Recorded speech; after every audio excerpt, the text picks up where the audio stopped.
Hi, everybody. Scott Wilson, co-chair of One EXP Pride Network. We are in week 2 of Pride Month celebrations.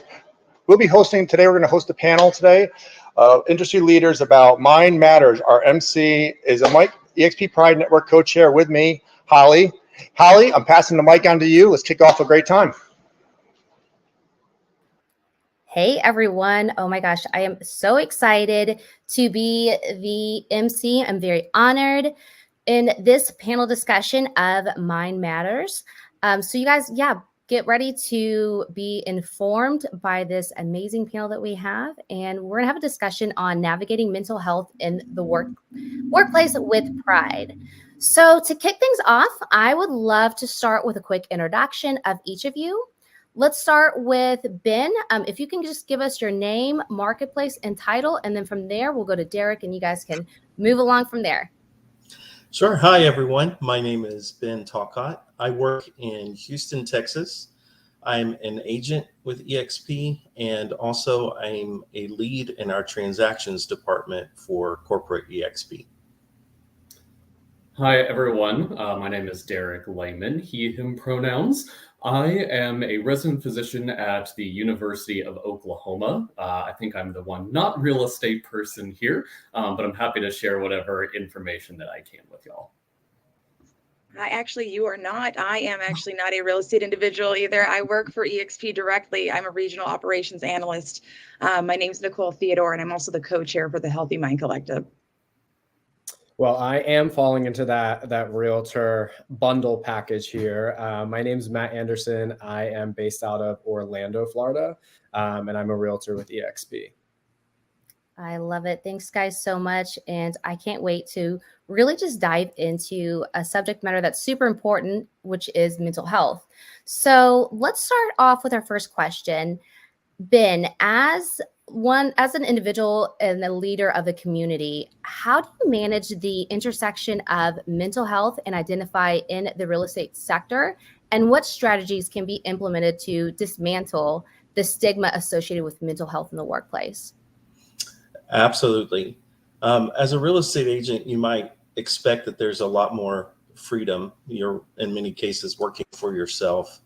And even if you work for a real estate company, you can encounter some situations that can directly affect your mental health. My experience with real estate has actually been better. I came from the corporate world before, and at a time where most companies were not really indicating or carrying out policies that were pro-LGBTQ plus initiative. In fact, I've worked for a couple of companies where it was not safe to be out. And so I say that because I understand that experience when you're worried about losing your job simply because you're gay or you identify in a certain way. It's emotionally traumatic and scary to go through your life day to day, having to hide who you are and hope that no one finds out. Or risk saying the wrong thing, or, in your mind thinking, oh my gosh, did I sound too gay when I said that? And, being called into a meeting and ask about your sexuality and see if that impacts you. In the real estate world, probably more than anything, it's a fear of what will my clients think if they find out, or will they want to work with someone that is gay or identifies in a way that they don't consider normal. And that word normal is really important, I think, to me, because it's something that we struggle with all the time.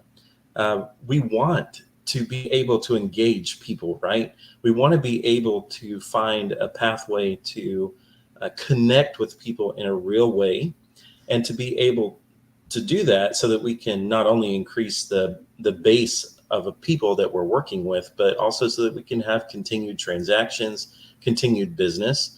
And so in some ways, we kind of want to be all things to all people, right? And so that may look like being scared to even post anything on social media that would in any way indicate your sexuality or your preferences, because you don't want to encourage people to not work with you. But here's the thing that I've discovered. And one of the most important things is, if you really want to connect with people in a meaningful way, you have to be authentic. People can see through when you're being fake, when you're saying the right things, doing the right things, uh, that smile that never touches your eyes, that kind of thing. And so in some cases, people may not want to work with you. And I'm not saying that anyone needs to go out and just, scream to the top of their lungs, hey, I'm gay, work with me, or whatever your preference is. But there's no reason to lie about yourself. And we used to have a term in a company that I worked for long ago, and it was right client, right terms. And that kind of stuck with me.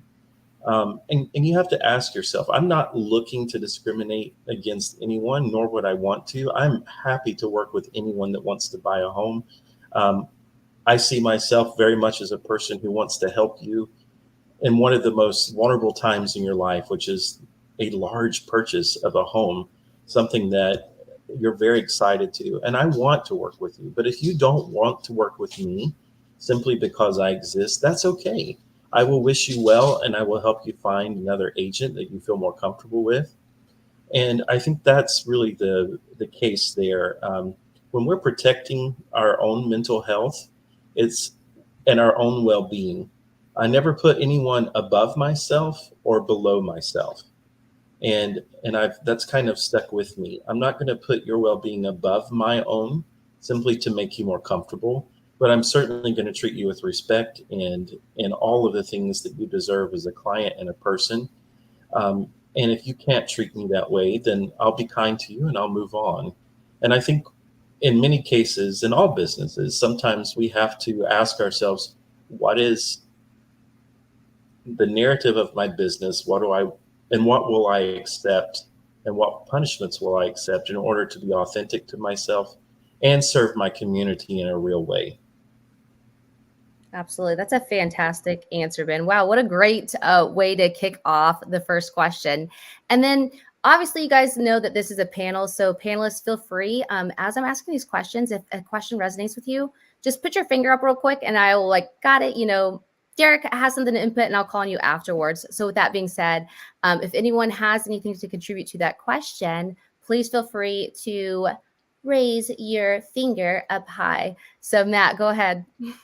No, Ben, I think that's great because I think I moved down here from New Jersey about 3 years ago, and that's when I got into real estate. And I think I still continue to have that struggle with clients who will openly express their values or disinterest in LGBT individuals, and identifying that way. It's hard to straddle that line of knowing what your core values are, but also the whole idea of being a business professional. And it's hard to straddle that line of okay, what should I speak up about and be very hey, this isn't acceptable, and what should I just ignore to continue on with the transaction? Because it's almost like at times your sexuality can be between you getting a paycheck and having a client. And that's the hard part. But I think as I've been in the industry longer, at first it was just shut up and, get to the closing table. But now, as I've been in the industry a little bit longer, I'm if they don't like it, they can kick rocks. And it's that's how it's going to be. So I love the way you went about, explaining all of that, because it's extremely important. Absolutely. Absolutely. So the next question that I want to ask the panel, and I'm actually going to start it with Derek. And as Derek into the introduction, he, said, hey, I'm not a real estate agent, but we do obviously have him here with an intention because he is a doctor and he's actually a psychiatrist. So with that being said, he has a very fascinating and very professional way when it comes to navigating, obviously, mental health and conversation. So the next question, Derek, I'd love to start with you, is how, and of course, you can apply this within your own workspace, within your own team that you have, because I feel same problems across all the different industries, right? So how do you foster a culture of openness and support for mental health concerns among team members or colleagues, particularly within the LGBTQ plus community? And can you give any advice as a professional? How would you recommend somebody to start those conversations? Yeah, so I think it's very important to know the power of our own words and social norms. I'm sure we can all kind of recount those countless times when someone asks, hey, how are things going? And it seems like the built-in default answer is, oh, things are great, thanks. How about you? When there are some times that deep down things aren't going well. And it's important to be honest with yourself and with others. Believe it or not, just that honesty and saying, something along the lines of, well, today's kind of a bad day, but I'll get through it, can go a really long way in normalizing things, not just in your professional career, but in the world in general. This is especially true if you hold some sort of leadership position in your organization, because to hear that sort of dialogue coming down from somebody that is your senior or your manager can really go a long way. I can think of countless times having those discussions with my mentors where kind of bridges that gap and makes you realize that, hey, this person's a normal person too. We can have these kinds of conversations. If you want to really walk that walk of being open and supportive, you also have to talk the talk. It's very important too to not ostracize someone whenever they make statements about their mental health. Again, going back to the societal norm is just that everything's okay all the time. It's also important to not overly inundate people with concern, because that can be, kind of overwhelming for someone if they do speak up about something and then all of a sudden they're hit from multiple angles. Hey, is everything okay? Is everything okay? Is everything okay? You want to make sure that you're open and supportive, but not overbearing. That can be a very difficult line to toe, to know how much am I supposed to push or how much am I supposed to ask. But it really comes down to just kind of following the affect someone has. So kind of the way that they look. Do they look sad? Do they look happy? Et cetera, et cetera. Following the affect is usually a very good way to go about things.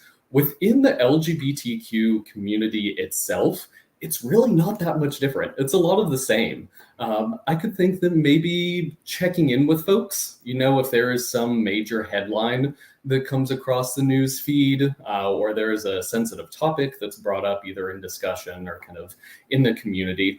But again, reach out, maybe ask if things are okay, how somebody's processing it, but don't overdo it.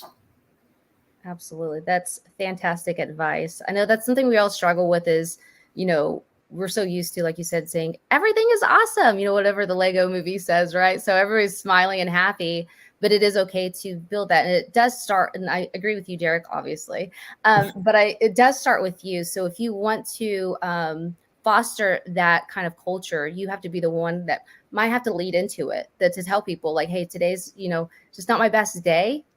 So bear with me, have some patience with me, be kind. I'm going through some things and then I'm working out, but everything will be, fine, or however, insert, your feelings there, but absolutely start with that, because as leaders within our organizations, within our teams, within, just between colleagues too, within our own local communities, is starting with that. So from that, I would love to start diving into talking about work-life integration. So Nicole, I want to start with you. And, again, you are here and you are not an agent, however, you are with EXP, but specifically you are a co-chair of Healthy Mind Collective, which is the mental health One EXP group, if you will. So that's something I'm super excited to kind of have you here and to talk about, because that is definitely a huge part, obviously, of mental health and creating that. So if you don't mind, just telling people real quick about Healthy Mind Collective and letting people know the availability of joining that group. Yeah, so we are wide open. We staff and agents alike. We really are just trying to create sort of a safe space as well as a resource area for individuals for a healthy mind. You can go on there. There are people there who you can discuss your situations with. You will be able to see posts that might help you in a certain thing. So we're just kind of want to be a little helpful step in your healthy mind journey, really. I love it. Thank you so much. And this next question, I would love to start with you. How do you prioritize mental health well-being while maintaining a successful career in the industry? And what advice would you give to others that are struggling to find a balance? It isn't as easy as you would think it would be, right? Everybody thinks that, yeah, taking those breaks, stepping away, but I mean, especially if you have a brain like me where you will be 5 hours into it and realize you haven't even gone to the bathroom, eaten any food, or done anything with your life. So it really starts with making it a priority and understanding that it's just as important as the job that you're doing.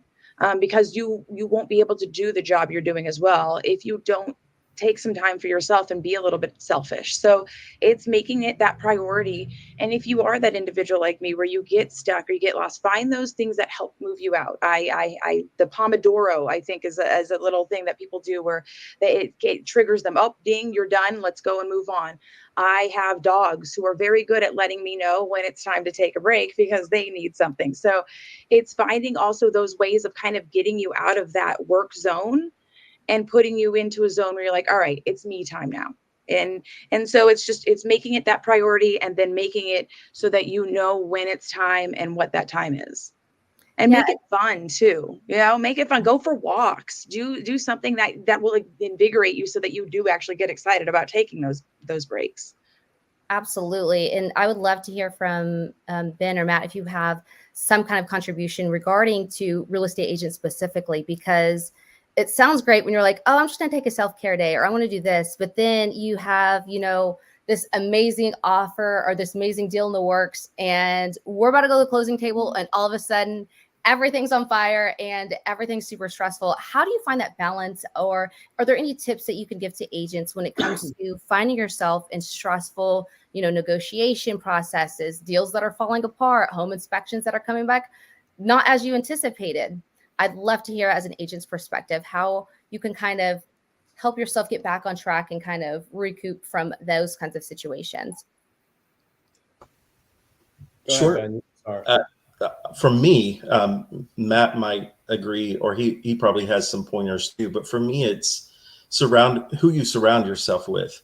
Part of real estate I've learned over, and I've been an agent almost 5 years, so I know that's not as long as some folks. But I learned very quickly that if you have the right team in place, when those things happen, it makes a huge difference. That starts with building relationships with lenders, building relationships with inspection agents, and all of the pieces in between that. So when there is something that happens that you might consider a catastrophe and things are going wrong, I know without a doubt the lender that I work with, he's going to handle it. There's not going to be a problem that he can't solve or that we can't fix. So it enormously takes the burden. I can call him and say, hey man, what are you doing? And I know that he's going to handle it. And that also means surrounding yourself with people that are supportive and people that will listen and will encourage and strengthen you. If you are in a position where you're not surrounding yourself by people that are both good work colleagues and people that are supportive and positive and trustworthy, then you have also helped create a situation where you are going to panic because you don't know what's going to happen after that. That would be my thing. Pay attention to the people you surround yourself with. Yeah, and I think that's almost identical of what I was going to say. You not only need that support from colleagues or people that are also like in the industry or not. Like I have like 3 agents on my team that even last week when I thought the world was ending, which is like every other week in this industry, we were on a FaceTime call like that night, just talking things out, because having that outlet, it couldn't be more important. But also, like Ben said, like I have my set lender, my set insurance provider, my set inspectors that are such an it's such an important part of my business. Like they show up to my open houses. They were so interconnected that I don't have to worry about, those other aspects of the deals, which could stress certain other agents out because they feel like they need to be in control of everything. But instead, if you take that time to really vet different lenders, insurance providers, things like that, which, trust me, they will find you and they will make sure that they exist. If you do that, you find the individuals that really mesh with you, and that helps alleviate some of that burden. But the other thing I would say too, just for agents to find an outlet, for me, my first year in the industry, I really struggled with being able to maintain like almost healthy boundaries from like nutrition and going to the gym and things like that, because I would ride those highs and ride those lows of deals falling apart or closing 2 deals in a day so hard that it'd be like, oh, let's go out drinking and do this, this, and this. So what I started to do was I have a series called Treadmill Talks. So I will go and shoot different content. It sounds very weird, but I will shoot content on a treadmill while I'm trying to mix the two of, really focusing on mental and physical health, but also educational content at the same time. So not only is that something that helps my business, but it also keeps me, very lucid of what's going on, because I can integrate what I love while also doing things I need to do for my business at the same time. I absolutely love that idea. And kudos to you being able to put content out whenever you're on the treadmill, because I would be like, it would not be a good audio clip for me. So it went from like speed 3.5 and I'm like, nope, let's knock this thing down to 2. Let's knock it down to like 1.8. Trust me, the blooper reels that come out of this are grade A material. That is awesome. And you said a key word that I definitely would love to hear Derek's professional opinion on, and that is boundaries. So as we all know in the real estate industry, whether you are, whether you're an agent actively in the field, whether you are working with EXP, or even if you're a home inspector or lender watching this information, I feel like maybe it's just born with us in the entrepreneurial spirit that we have. But I'm going to go ahead and assume for everybody, it's hard for us to establish boundaries between work time and personal time. So Derek, I would love to hear your professional opinion, or what any kind of input that you would have when it comes to finding that balance and creating boundaries between your personal life and your professional life to ensure that you have time to recharge so that you aren't experiencing the burnout. Yeah, for sure. Well, first off, I just want to echo a lot of the things that everybody else has said. It's all been great advice. If y'all need a second job, doing some therapy with some of my patients, you're more than welcome to join in. It'd be great. But no, just taking all that aside, a couple things that really stuck out to me as people were talking was the statement for me, it's this. And that's the thing that you really have to do is learn yourself, know what takes away energy from you and know what gives you that energy back. And that's going to vary tremendously from person to person. Some people are a little bit more extroverted and they need that time out with others to gain their, battery back. And other people are going to need their alone time. And that's okay. The biggest thing that I tell patients whenever we're starting to kind of struggle with that kind of burnout sort of mindset is that there is a reason that whenever you go on a plane, they say that, in the event of emergencies, put on your own oxygen mask before you help others. And that's because you need to realize that if you go down, if your quality of work starts to suffer, it's going to affect a lot of other people, not just those kind of like downstream of you, but even kind of on the same level or above you. To set that boundary, it's really important to, again, go back and having those discussions, having those conversations. I've found that with my supervisors, if I say, hey, I'm not doing well right now, I want to make sure that I'm putting out my best work for you, for my patients, for other people that I work with. That's a good way to kind of start that discussion of putting up that boundary and saying, hey, I need that time. Everybody wants you to do your best work. You just need to make sure that you are communicating that to people. My experience with a lot of real estate folk is their calendars are wild. You scroll through and you see from 8 to 8:30, I have this. From 8:35 to 9:42, I have this meeting. From 9:45, on and on and on. So I've even told folks, professionally, to build some of that time into your schedule. Just say, this is my time. I have that 45 minutes of my day where I do that thing that gives me back a little bit of that energy. It's also important to just kind of know what your personal signs of burnout are. That's going to look a little bit different for everybody. But some common themes are just kind of, not wanting to get the work done, feeling run down, not having the same energy or motivation you had to do those things. But taking stock of that, so kind of when to employ some of those boundaries and coping skills. Absolutely. And from my key takeaways from everyone's answer on that, is pretty much like have an SOS list available, meaning when stuff starts hitting the fan, you know exactly who to pinpoint, because understanding you aren't having to save the world. The world is not like dependent upon you. There's a reason why we have teams with us. And I don't necessarily mean teams as far as, agents on your team. I mean, like, aligning yourself with the correct home inspectors, aligning yourself with the correct mortgage lenders, and also, you guys, this is EXP. You have your state broker available at your fingertips, making sure, getting familiar with that process. If you are new to EXP, of getting there and how do I connect with my broker if I have these questions? It's not all on you. That's the great thing. That's what I love about EXP is the community of that and everyone who's willing to come in and help you with that. So leverage that and know it's okay to say, hey, I need help.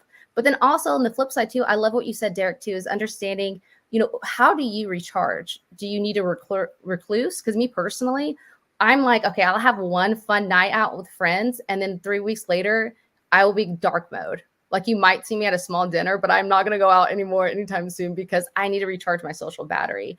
So it's understanding that. And then also too, like Derek said, have those non-negotiables in your calendar. For me personally, Memorial Day was probably the first time ever in my professional career, I'm kind of embarrassed to admit this, that I took the day off. I did not send an email. I did not, do any website or branding content or anything like that created. I literally took the day off and I spent it with my son. So we went to the water park and just enjoyed time together. I felt so much better knowing I had a full day on Tuesday, but I took that time to rest and recharge, and I was ready to tackle on the next day. So those are fantastic tips, and I absolutely love that. Thank you so much, Derek, for tuning in or for contributing to that. So Matt, the next question I'd love to start off with you, and we're going to be kind of talking about overcoming challenges specifically in the workplace. So what obstacles have you faced when advocating for mental health resources and support in the workplace, and how have you addressed or overcome these challenges? I think for me, it kind of stems back to some of the original conversations we were having about almost like being able to say like you're not okay, and the expectation for everyone to just answer and say, oh, I'm doing great. I think, and this might deviate a little bit from your question, but I think the biggest thing for me, obstacle wise, that I'm still, overcoming at the same time is also like, okay, you say you're not okay or you're not having the best day, but then it's also the response to that, where things just don't get like awkward and and it just becomes something it doesn't need to become. So I think for me, it might not necessarily answer your question, but that's something that is an obstacle still, in the workplace setting that I see. I personally have that because if someone tells me, okay, I'm not doing great, I openly will say like, I don't know the next best step to say after that. Like, hey, do you want to talk about it? But I don't know necessarily there might not even be the correct thing to say after that. But I think it's the following steps after statements like those that Derek will be able to tell me what we need to do. I was going to say, we have a professional in standby. Yeah. So Derek, how would, if someone comes up to you and I think too, a lot of the uncomfortability starts with somebody you don't even know just yet. So if my best friend was to come with me and saying, I'm having a terrible day, I'm equipped and I know exactly how to handle his, response versus somebody who, they're just a colleague. I'm not super familiar with their family life or whatever they do. If they come up to me and they're like, Holly, I'm just having a bad day, a tough day. Derek, what would be like a great way to kind of lead and respond to make them feel comfortable and also know that you are your door's open for, them to come in? Yeah, so definitely the first thing, kind of normalize that, express the empathy and say, I'm so sorry to hear that, we all have some bad days, but hopefully things get a little bit better for you. And then the best way to kind of proceed is do similar to what you were saying, is say, is there something that I could do right now to help? Just asking that question can go a long way. Or is there something that you need? Or do you want to talk about it? Kind of diffuses that awkwardness and lets that person know that you're there for them. They may not need anything in that moment. There may not be something to change, but just letting them know that you are there for them and that you're a sounding board could be a great just kind of first step. Because I know personally speaking, sometimes if I'm having a bad day, it's like, all I need to do is sit here and vent my frustration for about 5 to 10 minutes, and then I'm going to be great. And sometimes that's all people need. But it also, if it is something a little bit more serious than that, then that kind of leads you to maybe something in your institution or your, workplace that needs to be addressed a little bit further. I also love that. Does anyone else have anything to contribute when it comes to overcoming obstacles in the workplace? And I know, like, for me too, if anybody has a question, if you want to think about it, I just want to add on to that too, is just, I think another thing too, is just when someone comes to you and says those things, obviously that you've made them feel comfortable enough to express, again, that everything is not awesome. And I think too, it's like, how can you help them? So for instance, if it's somebody in your office, or it's, leadership, or if it's somebody that you're leading, being that person to kind of voice and say, hey, Matt's having a bad, if someone's come to me and like, oh, I need Matt to do this, this, and this. Hey, you know what? No worries. I'm actually going to take that, or, kind of be that buffer too, so that those hard blows, they don't just keep getting them after one, after another, and after another. You can kind of alleviate that and say, hey, I'll relay the message to them. And that way you can come to them in a less confrontational stance, or a demanding stance, if you will. So I think those are some of the ways too. It's just, how can I help this person have a not so bad day, right? How can I help them feel better? How can I make them feel like, hey, everything's going to be okay. Tomorrow's going to be a new day and a new opportunity. So with that being said, one thing when it comes to the real estate industry, and maybe this is just from what I've experienced, but it is a lot of, hey, look at this awesome closing I've had, or you see this on social media, right? Which is amazing. I absolutely love people celebrating themselves and their big win, but it can also feel defeating at times if you just had 3 deals that you were counting to pay your mortgage with bust, and now you're like, you went from feast to famine, which sometimes, that being said, obviously you start to have those feelings of depression. You start feeling sad. You start feeling, some sort of way, if you will. Ben, I would love for you to answer this question. Then, of course, if anybody has anything to contribute, just raise your hand. But how do you determine if you start to see those feelings and if you have depression? And when is it time, as a non-professional, so not to you, Derek, and when do you feel like it is time to ask for help? Absolutely. I'll speak out of my own experience as a person who has struggled with anxiety and depression, and not as a clinical person. I know from my own therapy that some of the signs of depression could be a range of symptoms, from changes in appetite, changes in mood, fatigue, feelings of worthlessness, guilt over something, instability, feeling like you can't go on, sudden loss of joy in the things that you used to love to do. And I would say the time is always now to seek help.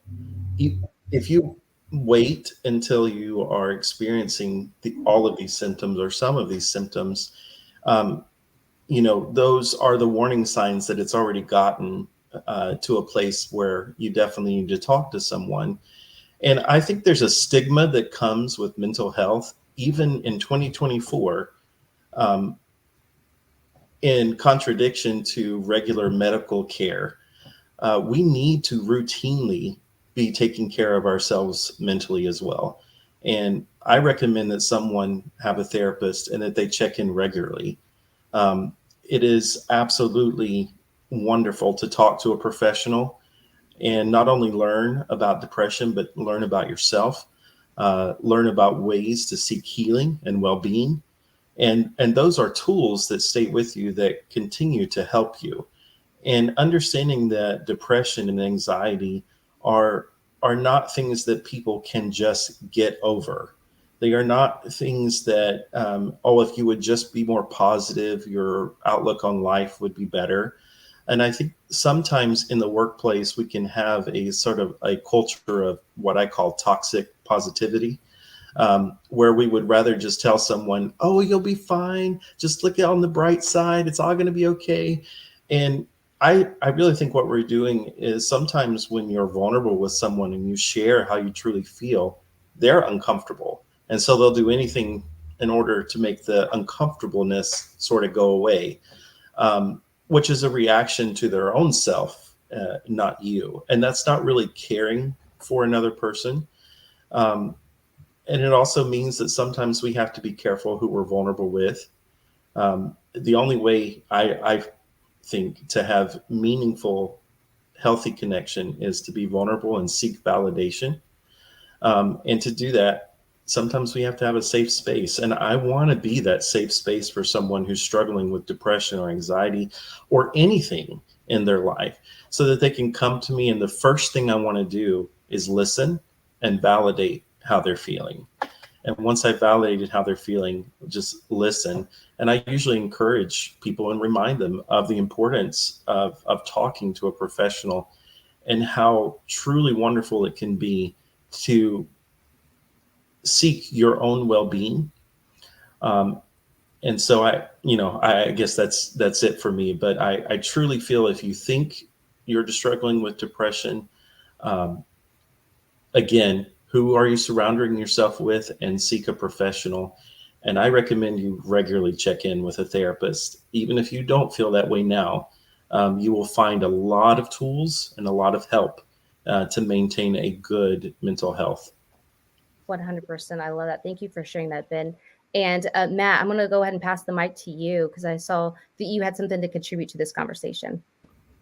Yeah, I mean, everything Ben said is 100% correct. I also think that, we just like we need to normalize mental health, we also need to normalize the losses that come with real estate. I don't think we talk about enough, like I put on social media a couple weeks ago about the third contract with the same buyer just fell through, because we need to normalize the idea that it's not always the closings and the glitz and glamour that come along with real estate, and being in our industry.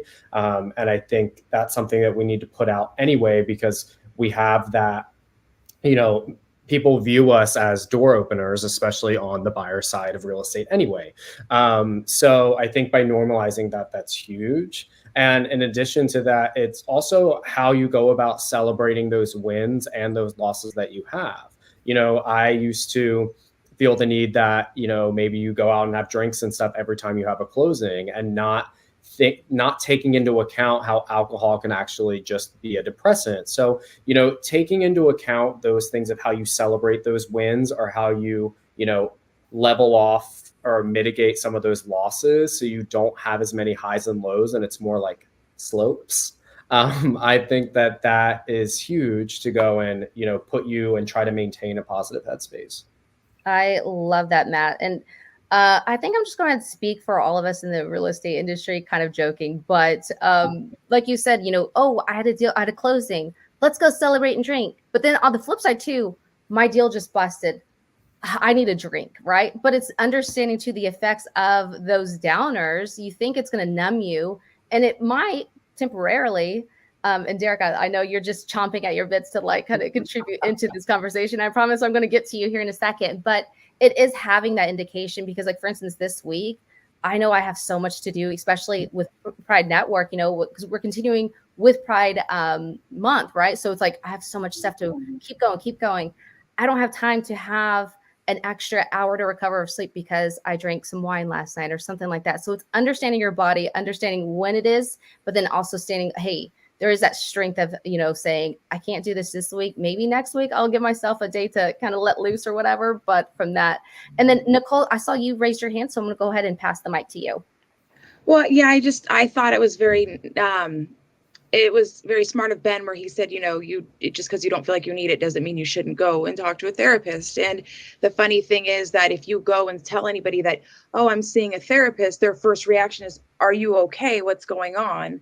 But then you can go and say, oh, I'm taking this self-defense class. And people are just like, wow, that's amazing. They're not like, did somebody attack you? Is everything okay? So it's sort of in that flip side of that self-defense class is preparing you for the just in case, right? You're not ready to go get attacked in the public, but hey, if it happens, you are prepared for when it happens. So just like with therapy, you might not need it at that time, but you can have it there so that when it does happen, if it does happen, you're ready and waiting, and you aren't going to be so thrown when it does occur. So I do like that of just, mentally preparing yourself, just like physically preparing yourself, should be one and the same, really. Absolutely. I love that, because it's like when it comes to mental health, we don't always have to play defense.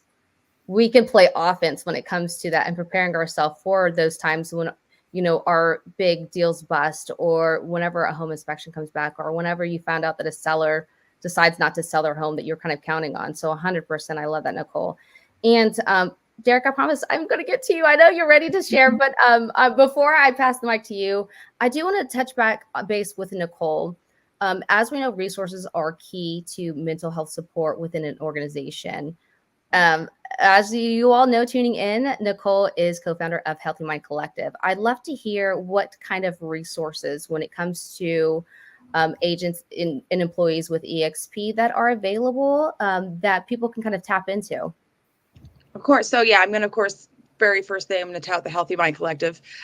We are definitely there to try to support. We are doing our hardest to kind of build out more resources and more groups and more things, and even trying to be a bit more agent centric. So, we're there to help you and guide you.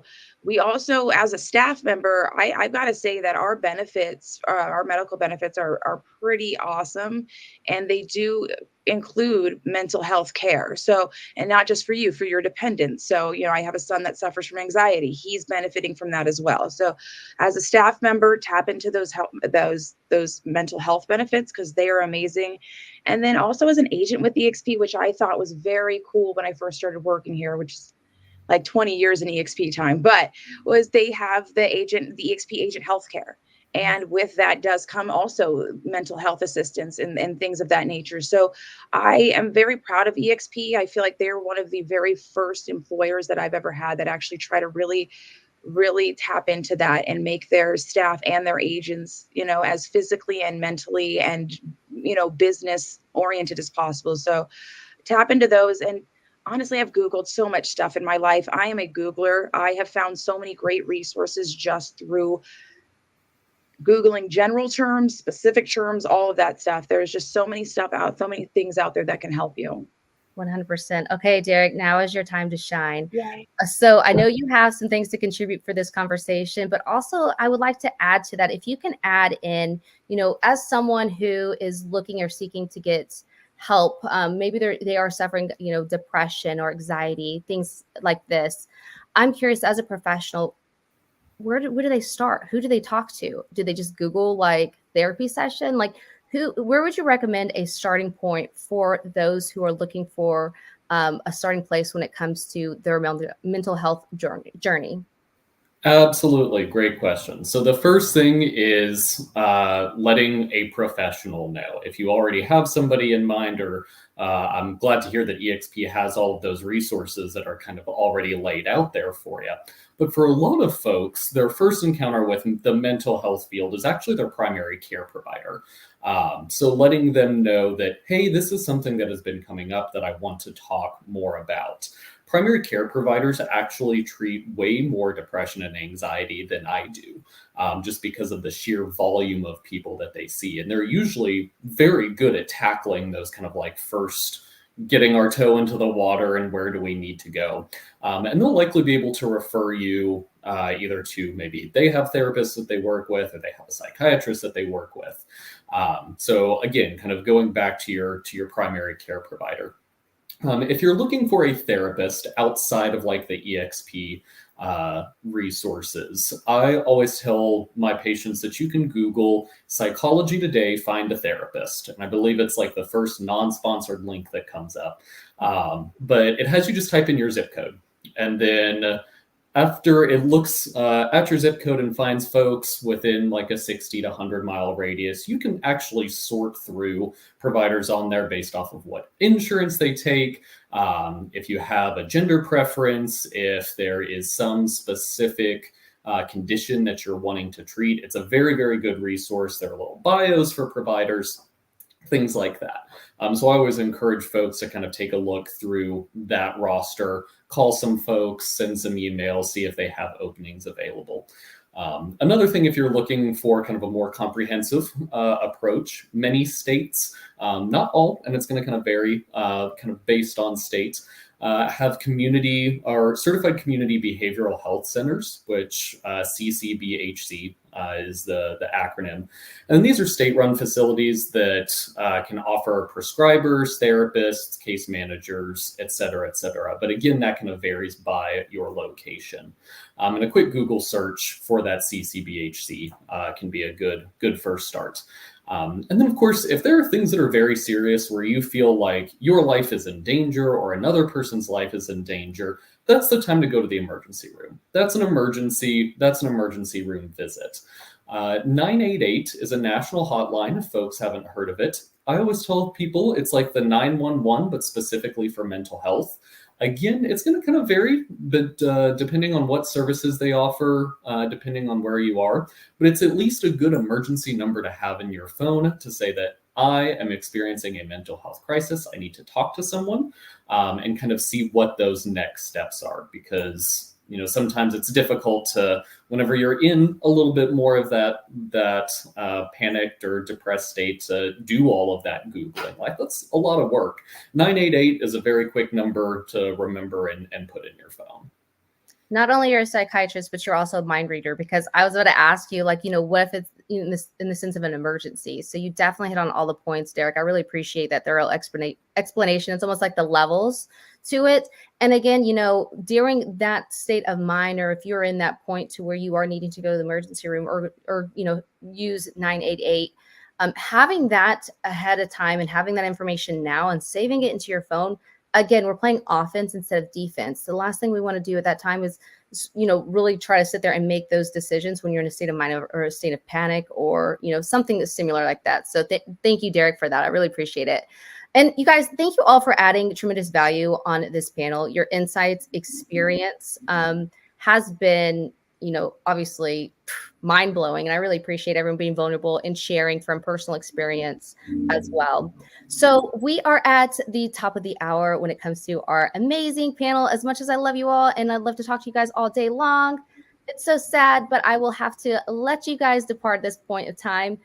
Let's end it off with last words. So if you guys don't mind just sharing just a little last words, any kind of last thoughts, as well as where is a great place for people to connect with you or to follow you, if you will. So Ben, I'm going to start with you. Sure. I guess my last words would be, just know that you are incredibly important and you are worthy and you are loved. And no matter what you're going through, we appreciate you for who you are. You are a very valuable person and a very wonderful person. And you may not be able to see that right now, but we can see it. Talk to someone, let them help you, seek out a professional, and go from there. And don't hesitate to use the resources that are available. Even if you feel uncomfortable, it will be so much better once you begin to utilize those resources and begin to talk about how you feel. I'm available on Facebook at EXP. I'm on Workplace Chat. And in most social media, you could Google my name, Ben Talcott. And since I'm an agent, I'll come up pretty recently. Always happy to talk to you. give you pointers or put you in the direction of a professional that can help more. But I love talking to people and I love listening more. So great to be on the panel and great to be with you today. Awesome. Derek? Thank you so much for having me for this. I just want to echo a lot of what Bennett already said, and just kind of add on that let's work together to kind of end the stigma around mental health. Let's make this something that we are more open and honest about, so that we can all grow and kind of better things for not only the folks who are already here on this planet, but the ones who come after us. As far as finding me, I'm not on a lot of social media. The only thing that you can find me on is LinkedIn. And if you just search my name, hopefully you'll be able to find me there. Just look for the Derek Lehman in Oklahoma. Nicole? I would say just care for yourself. You would be amazed at the change in you and your mental health and everything else when you actually put yourself first for once. So care for yourself. And when you do get to that point where you are there and you can help yourself, don't forget other people who are probably struggling with the same stuff, because you're a helpful ear and you've been there. So spread that love, spread that knowledge, and just care for yourself. Awesome, Nicole. And what is the best place for people to follow you or connect with you? You can connect with me on Workplace, either through chat, just directly. I'm happy to connect with anybody through the Healthy Mind Collective. We've always got different things going on. So yeah, reach out to me. I'm on social media, but kind of just in the shadows, but you still can find me on Facebook and all that other stuff. Love it. All right, Matt, you can take us home. How am I going to take us home after all of that? But yeah, just to reinforce what everyone said, especially if you're, whether you're in the real estate industry or you're just in another industry and struggling with that work-life balance and maintaining a positive headspace, I'm definitely open to chat whenever, because I still go through that on a regular basis. You can reach me. Instagram is probably where I'm the most active. That'll be my first name, Matthew _, my last name Anderson 03. I'm on Workplace as well, and you could Google Matt Anderson Orlando Realtor. That'll probably pop up too. But yeah, and I appreciate Holly, Scott, and everyone for having me on this panel. Awesome. Thanks again, you guys, for being in. And you guys, as we all know, mental health is definitely not a destination, but a journey. So make sure you connect with everyone on here, follow them, whatever the case may be, stay tuned to them. And you guys, we are so excited with Pride Network. We have more to share with you guys, more events happening for Pride Month. So you guys can hop into Workplace, go to the groups of EXP Pride. You can see all the fun things. And if you missed out on some things, no worries, we got you. We've got replays available too, so you can kind of catch up on anything that you might have missed last week, as well as making sure you guys are tuning into all the fun activities we have. We have some giveaways, like an Alliance membership value of $200. So we'll be giving away a couple of those this month. So stay engaged, stay, I guess, just stay with us and hang out. And I can't wait to see you guys around. Thanks so much for tuning in.